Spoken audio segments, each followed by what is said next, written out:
A paz de Cristo para todos, sejam bem-vindos a mais uma pré-aula da Escola Dominical. Eu sou o presbítero Denis Pereira e é um prazer recebê-los aqui para juntos prepararmos a aula desta semana. Semanalmente temos o nosso encontro aqui com as aulas dos pré-adolescentes, adolescentes, juvenis, jovens e adultos. Por isso é muito importante você se inscrever no canal e ativar o sino de notificações para o YouTube te avisar sempre que tiver um vídeo novo por aqui. É importante você também deixar o seu comentário, fale para nós de onde você nos assiste, deixe dúvidas, críticas, sugestões, enfim. Esta sua interatividade mostra ao YouTube a relevância do nosso trabalho e faz então com que o YouTube divulgue para mais pessoas e assim a gente alcança mais pessoas. Se esse conteúdo ajuda você, nos ajude a ajudar mais pessoas, mas interaja. Inscreva-se, ative o sino de notificações, dá like no vídeo, clica no joinha e deixa aí seu comentário, deixa seu nome, sua cidade, sua igreja, deixe sugestão, deixe perguntas aí, tá bom? Rapidamente, um aviso importante aqui para vocês na descrição do vídeo tem links muito importantes. Tem link para você baixar conteúdo gratuito em PDF, tem link para você acessar grupos de WhatsApp, onde só de professores, temos 6 grupos só de professores do Brasil e do exterior. Também tem um link para ministrações, eu viajo ministrando a palavra de Deus, será um prazer atender a sua igreja, o link está aqui na descrição. E tem o primeiro link que é do inédito treinamento para professores da Escola Dominical, Transforme Suas Aulas. Você já teve a sensação de que precisa fazer melhor, mas não está conseguindo? Você já teve a sensação de que está sentindo um certo desânimo como professor da escola dominical, porque você gostaria de ser mais eficiente, de ajudar mais os seus alunos, mas você não está conseguindo? Isso é falta de preparo, isso é falta de treinamento. O treinamento desenvolve a sua confiança, a sua motivação. O treinamento te ajuda com ferramentas que você vai aplicar na sala de aula, e isso melhorará a sua performance enquanto professor e o aprendizado dos seus alunos. Por isso, adquira no primeiro link o treinamento Transforme Suas Aulas, com acesso vitalício, para você assistir no conforto dos seus horários e da sua casa quantas vezes você quiser, inclusive com direito a acessar as atualizações do treinamento sem pagar nada mais por isso. Clica no primeiro link, adquira o treinamento para professores da Escola Dominical, Transforme Suas Aulas. E com aulas transformadas, seus alunos serão transformados também. Professor que ama seus alunos, investe no seu chamado. Lição 5 na classe dos jovens. Instruções para pastores. O texto principal. Esta é uma palavra fiel. Se alguém deseja episcopado, excelente obra deseja. Pastores são líderes escolhidos por Deus para cuidarem do rebanho do Senhor. Líderes escolhidos por Deus para cuidarem do rebanho do Senhor. O texto aqui está em 1 Timóteo 3, do 1 ao 7. Tem algumas características muito importantes aqui para o obreiro, principalmente para o pastor. Como temos visto aqui a introdução, a missão de Timóteo em Éfeso de defender a pureza do evangelho contra o ataque dos falsos mestres incluía necessariamente a transmissão de uma sólida doutrina para toda a igreja. Não era apenas refutar diretamente os que estavam ensinando falsas doutrinas, mas aparelhar a igreja com um ensino puro, tá? Presta atenção, não adianta defender a igreja dos falsos mestres. É preciso treinar a igreja com um ensino puro, tá? Eu acho até que por conta das redes sociais, às vezes a gente está perdendo a mão. Eu vou falar algo aqui, fala para mim nos comentários se vocês concordam. Para mim, discipular e pregar o evangelho são coisas diferentes. E nem toda pregação do evangelho ela é uma pregação no sentido corretivo, sabe? Por que eu estou dizendo isso? Porque às vezes me parece que nós estamos querendo discipular enquanto pregamos. Pregação é um ato, Discipulado é uma vida de discipulado. Entende? Lembra lá na parábola do semeador? Jesus falou algo diante da multidão. Depois, no particular, os seus discípulos perguntaram a ele o que ele queria dizer. E ele explicou para eles. Então, nem tudo você consegue explicar na pregação. É no discipulado, é no dia a dia, é na instrução. Nós temos que tomar cuidado. Nós estamos em um Brasil polarizado e hoje pregar sobre o amor de Deus, muitas vezes, para alguns cristãos está errado. Porque se pregar sobre amor sem falar de inferno, você é um herege, você não sei o quê. Calma, é preciso defender a igreja dos falsos mestres, mas também treinar a igreja, instruir a igreja, ensinar a igreja. Porque se a gente ficar só defendendo a igreja, ela nunca estará preparada para se defender, para a autodefesa dos falsos mestres, não é? Então a gente tem que ter aí esse equilíbrio, buscar esse equilíbrio. Bom, todo corpo precisa estar bem ajustado.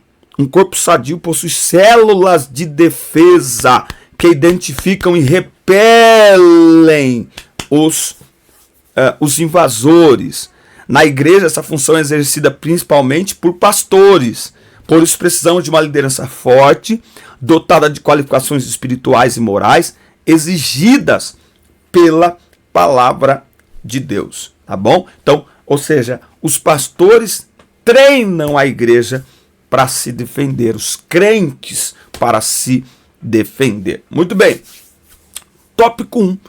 Forte essa aula, hein? Forte essa aula. Se eu fosse você, eu ficava aqui até o final. Valorize o nosso trabalho. Fica até o final da aula. Faz anotações, faça comentários. Porque é com muita alegria que a gente faz isso aqui. Às vezes os irmãos assistem 5 minutos da aula e vai embora. Assista até o final. Coloca aí enquanto você está fazendo alguma coisa, enquanto você está dirigindo e assista aí até o final, tá bom? Bom, o perfil da liderança. Relativismo moral. Vivemos tempos de um profundo relativismo moral, de rejeição e negação de valores e de verdades absolutas. São tempos do não é bem assim, na minha opinião. Essa é uma reação muito comum para os relativistas, principalmente quando eles se deparam com um texto como o de 1 Timóteo 3. Né? Quando alguém diz não é bem assim, cria-se um vácuo imaginário que pode ser preenchido por qualquer concepção ideológica. Tá? Nesse mundo multifacetado, o homem se tornou o senhor do seu próprio destino, fazendo suas próprias escolhas, sem nenhum parâmetro absoluto. Tá? No último domingo, na EBD, eu sou superintendente da EBD, e eu disse aos irmãos que nós vamos ter um cuidado. Por quê? Porque a ideologia ela é tão forte que ela tem, de tal maneira, ela tem estendido seus tentáculos para dentro da igreja. E muitas vezes o nosso discurso, até a nossa pregação, está sendo conduzida pela ideologia. Muitas vezes nós estamos tratando questões absolutas da palavra de Deus do ponto de vista da ideologia, de forma relativizada. Então nós temos que ter muito cuidado. Nós precisamos olhar, por exemplo, muitos olham hoje para o jovem e falam assim, esse jovem ele não tem compromisso com Deus. Dá uma olhada na igreja.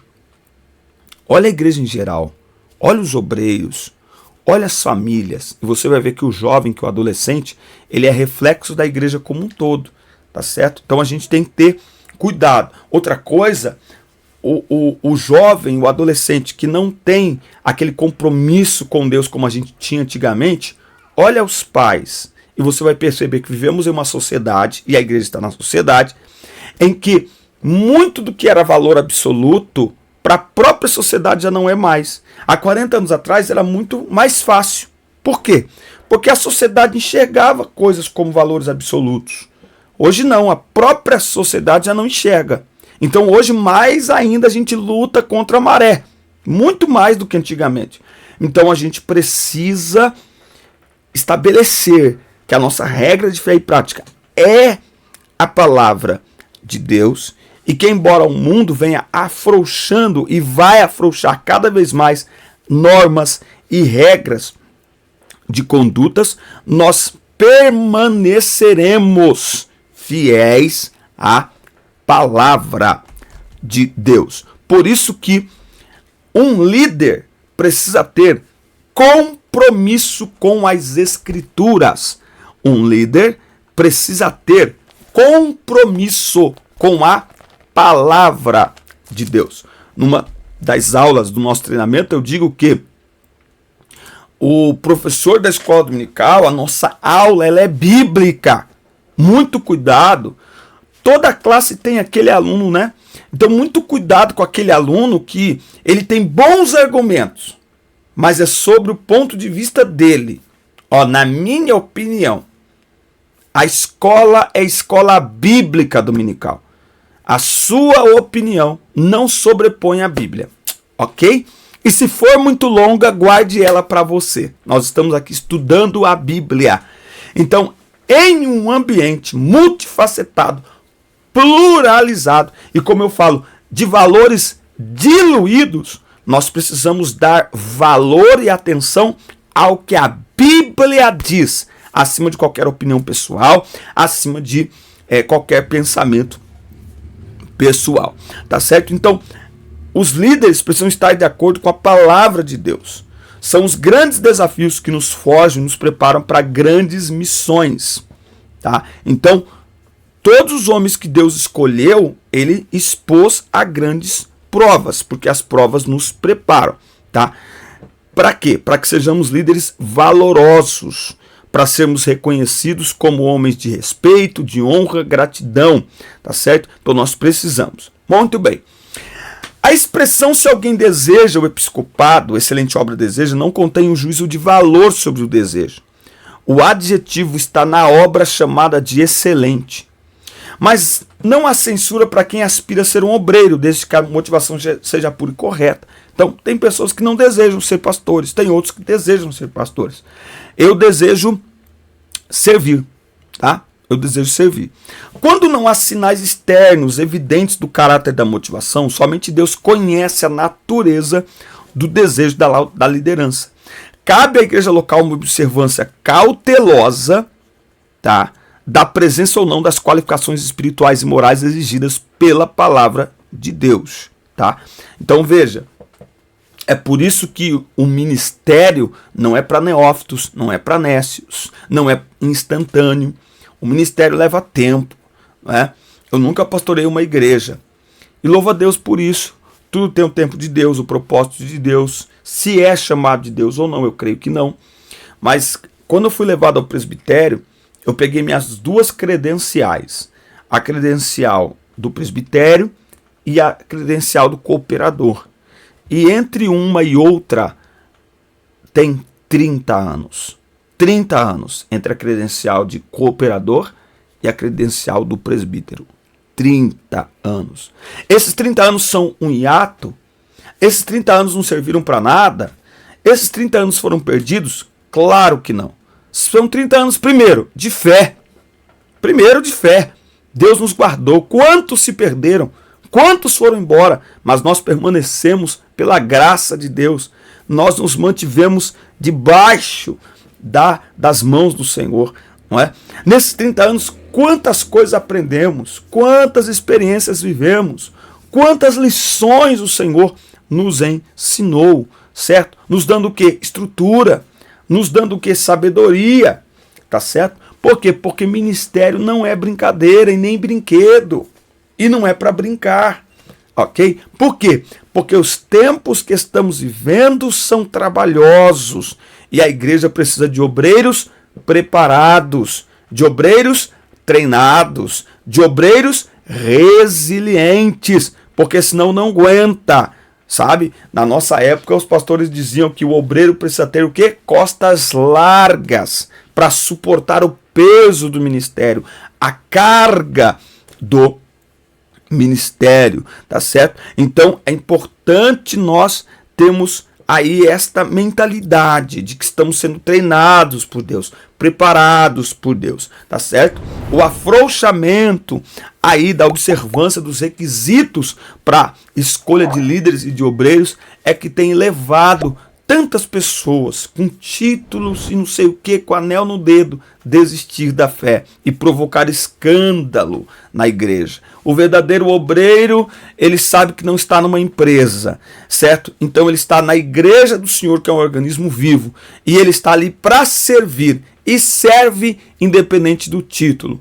Não é o título que faz o obreiro, é o trabalho do obreiro que traz o seu título. O título é só reconhecimento de uma obra já realizada e ele pode chegar aqui ou não, mas o verdadeiro obreiro, ele serve independente do título. O título não é motivação para o obreiro servir, mas o seu chamado, a sua missão e quem o chamou.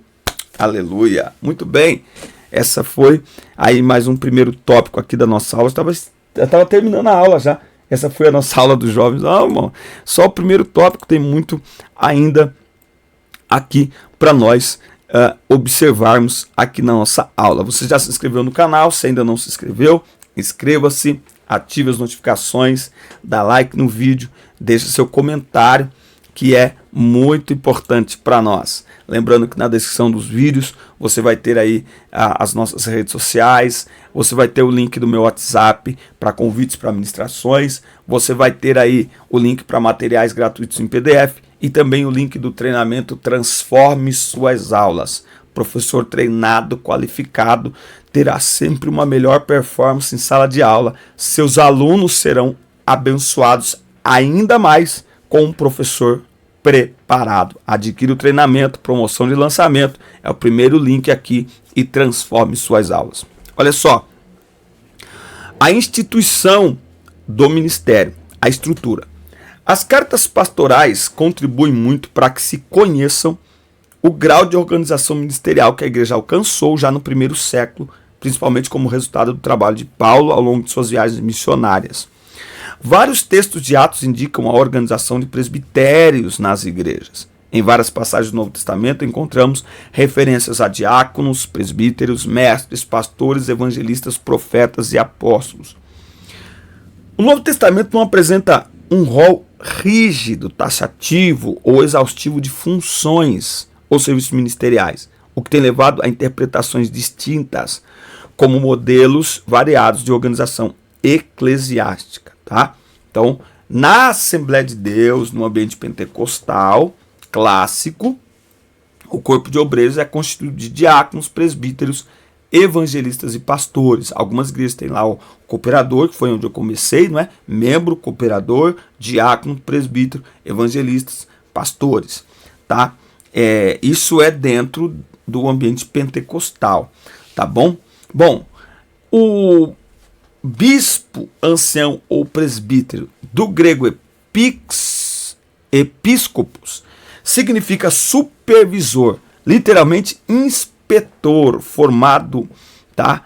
É a figura do pastor da igreja local, alguém que tenha maturidade e discernimento espiritual necessários para cuidar do rebanho e apacentar as ovelhas, tá? Agora, o próprio sentido da palavra mostra que para exercer essa missão é preciso reunir altas qualificações espirituais e morais.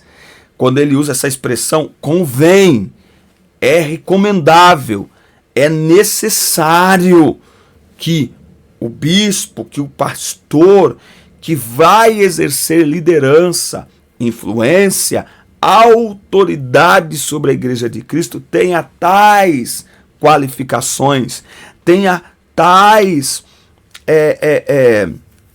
ele seja dotado de tais características, não é? Porque ele irá lidar com pessoas, ele irá orientar pessoas, ele vai tratar de pessoas, orar por pessoas, corrigir pessoas, instruir pessoas. Então o pastor, ele precisa ter uma vida que seja coerente com aquilo que ele vai ensinar. Não se trata de um rol exaustivo, mas cuida do que é essencial na vida do obreiro, do líder espiritual, do cuidador de almas. De imediato é possível observar que a prioridade não está ligada à popularidade ou carisma, em qualquer sentido, nem mesmo no sentido bíblico quanto aos dons espirituais, tá? Claro que não há não está se desprezando que o pastor tenha dons espirituais, não é? Aliás, no pentecostalismo, o diaconato para cima, a partir do diaconato, é necessário que o candidato ao diaconato, ao presbitério, seja batizado com o Espírito Santo, tá bom? Isso revela alguém que busca a Deus, alguém que tem uma vida de oração, tá bom? Existem exceções, mas a regra é essa. O candidato ao diaconato, a partir do diaconato, presbitério, evangelista e tal, ele precisa ser batizado com o Espírito Santo. Há casos bem radicais em que pessoas maravilhosas, com comportamento maravilhoso, não é separado ao diaconato por não ser batizado com o Espírito Santo. Mas há igrejas que até elas atenuam aí isso aí, tá bom? Mas veja que na lista aqui que Paulo traz, ele não despreza, mas não coloca como essencial a questão dos dons espirituais, mas a questão comportamental, não é? Ou seja, é preciso ter o fruto do Espírito evidenciado na sua vida, não é? Porque dons espirituais não são símbolo de bom comportamento, e sim o fruto do Espírito, certo? Então, Paulo está nos ensinando que não coloque alguém no ministério porque ele tem dons espirituais, porque os dons são entregues pronto para a pessoa, o fruto é produzido, e à medida que eu produzo o fruto do Espírito na minha vida, eu vou sendo transformado, eu vou sendo mudado, e aí eu vou ter o quê? Bom testemunho, bom comportamento, não é? Então, ele coloca aí como imprescindível não o dom. O dom é importante como equipamento para cumprir a missão. Mas não adianta ter o dom se a vida não é coerente com a missão. Porque aí vai provocar escândalo, vai desistir. Então o ideal é um e outro. Um e outro. E o primeiro aí é o fruto do Espírito. E fruto do Espírito leva tempo para ser produzido, portanto leva tempo para ser notado. Por isso que existem essas diferenças de tempo entre um ministério e outro, entre um obreiro e outro. Por quê? Porque a igreja precisa ver. Ou seja, falando aqui para jovens, não há nada mais delicioso do que quando o ministério da igreja decide reconhecer o nosso ministério, a nossa igreja o reconhece. É lindo. É lindo quando nós vamos ao diaconato e quando a igreja fica sabendo, a igreja se alegra. Como quem diz assim, a gente reconhece o seu ministério. Isso aí era só uma questão de tempo, sabe? Quando você vai ao presbitério, a igreja vibra com aquilo, não é? Te parabeniza, a sua igreja local, porque ela te conhece, né? Ela te conhece no quê? Só nos dons? Não. Nos dons, quem nos conhece só nos dons são as igrejas onde passamos, pregando, cantando, mas a nossa igreja local conhece o nosso caráter, conhece o nosso comportamento, né? Por isso que não pode ser algo instantâneo. Em 30 dias, alguém que acabou de chegar na igreja já é diácono, mas 30 dias é presbítero. Não.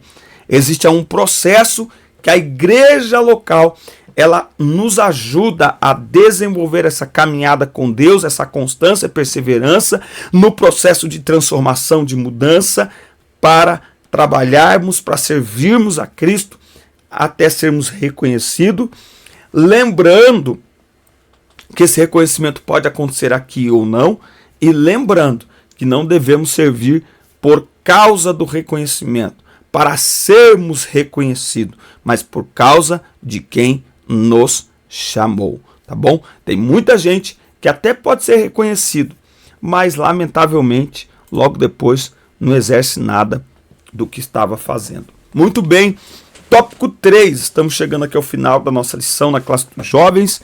Vamos falar sobre as qualificações e seus aspectos. Se você não se inscreveu no canal ainda, inscreva-se, ative as notificações, dá like no vídeo e deixe seu comentário, que é importante para nós. Irrepreensível, do grego anepileptos. O termo significa literalmente que não se pode atingi-lo. Veja-se que não se trata de uma exigência superficial, mas absolutamente profunda, que nos leva a refletir sobre o detido cuidado que é preciso ter no exame preliminar do aspirante ao episcopado. O bispo precisa ser uma pessoa com a vida resolvida, como poderíamos dizer, tá? Então, uma pessoa irrepreensível não é que ela nunca comete erros, mas ela não deixa pontas soltas. Ela tem a sua vida bem resolvida. Ela não tem nada na sua vida que vá trazer vergonha para o ministério, que vá surgir em algum momento e que vai provocar escândalo na igreja. Ela tem uma vida bem resolvida, né? Então, por exemplo, se é um obreiro que veio do mundão e lá no mundão ele teve lá um casamento, divorciou antes e aí depois ele aceitou Jesus, se casou e está na igreja. Mas esse divórcio está bem resolvido, tá? Nesse aspecto eu estou falando. Tô usando aqui uma expressão, um exemplo bem, sabe, bem, como que eu diria, bem radical, ok? Então, quando a pessoa estava no mundo, ela teve um divórcio, depois ela aceitou a Jesus, depois de aceitar a Cristo ela se casou novamente com uma outra pessoa, com uma outra mulher, e está aí há anos na igreja, servindo a Deus, e será levada ao ministério, ok? Nesse aspecto. Só que esse divórcio aqui, que aconteceu antes dela ter um encontro com Jesus, está bem resolvido. Não é coisa de boca, não é? Não tem lá pensões para serem pagas, que a qualquer momento pode vir uma liminar para prender esse obreiro. Imagina o pastor dirigindo uma igreja, chega a polícia e prende o cara que não pagou a pensão dos filhos lá de 20 anos atrás, entende? Então, o obreiro precisa ter uma vida bem resolvida, para que nada venha desabonar o seu ministério, porque isso respinga na igreja. O líder espiritual também precisa ser prudente, equilibrado, justo em seus negócios e acolhedor, vigilante, sóbrio, honesto e hospitaleiro, tá? Então, prudente e equilibrado, né? A gente deve ser regido pelo domínio próprio, pelo Espírito Santo e não pela carne, certo? Equilíbrio, tá faltando muito nos nossos dias. Apto para ensinar. O pastor precisa se dedicar ao estudo e ensino das Escrituras à igreja. Não deve negligenciar a transmissão da doutrina, transferindo a responsabilidade a terceiros ou ocupando o tempo do culto com qualquer outra atividade, ainda que espiritual. O momento do ensino da palavra é sagrado, literalmente. Agora, essa aptidão para ensinar não é somente associada ao preparo bíblico e teológico. Tem a ver também com aptidões decorrentes de seu testemunho pessoal, evidenciado por um comportamento sóbrio e por uma conduta moral isenta de reprovação dentro e fora de casa. Então, assim, eu, enfim, fiquei sabendo, né, de um pastor, não vou falar que eu conhecia, deixa pra lá, mas fiquei sabendo de um pastor, por exemplo, que ele, na hora da palavra, no domingo à noite, ele pegava lá um vídeo de pregação do pastor Marco Feliciano e colocava lá. Olha só a situação. Igreja grande, hein? Outra coisa, pastores e líderes que não pregam para sua própria igreja. A gente vive uma cultura hoje, não sei quem foi que ensinou isso, mas a gente vive uma cultura onde todo culto tem que ter alguém de fora. E a gente vê, tipo assim, Ah, mas se não trouxer ninguém de fora, a igreja não vai. Será? Eu não vou na igreja porque vai alguém de fora. E se a igreja entrou nesse caminho, quem que levou ela? Né? Então, o que há, muitas vezes, é uma falta de paixão pela Bíblia e pelo altar, por pregar para a própria igreja. Eu até vou gravar um vídeo, que eu escuto muitas pessoas falando, pregar na própria igreja é ruim, profeta não tem honra na própria casa e tal. Mas na realidade não é isso. Pelo contrário, o lugar mais delicioso para pregar é na própria igreja. Exatamente porque a igreja te conhece. A igreja te conhece. Então, as reações da sua igreja local, elas são muito mais profundas do que das outras igrejas por onde a gente passa. Nas outras igrejas por onde a gente passa, existe um anseio por impressionar. Na nossa igreja local, a gente não precisa ter isso. Eles nos conhecem. Né? Na nossa igreja local, é o único lugar onde a gente de fato cresce. Ela é o nosso laboratório. Então, quando a gente entende isso, que a nossa igreja local é o nosso lugar de crescimento, a gente ama pregar na nossa igreja local. Né? Agora, tem gente que prega de maneira pobre na sua igreja local. Hoje eu vou pregar na minha igreja mesmo. Não. Né? Então, vai muito da maneira como a gente age em relação a isso. Mas é maravilhoso pregar na igreja local e adquirir este respeito da igreja local. E o pastor, ele deve ser apto a ensinar. Então, o jovem que deseja o ministério, primeiro, deseja o ministério. A questão errada não está em desejar, mas na motivação errada. Tem uma motivação correta. E a maior motivação não é popularidade, é servir a igreja de Cristo, servindo pessoas. Porque pastorear é guiar, direcionar, corrigir, instruir, amar, cuidar, proteger e tudo mais.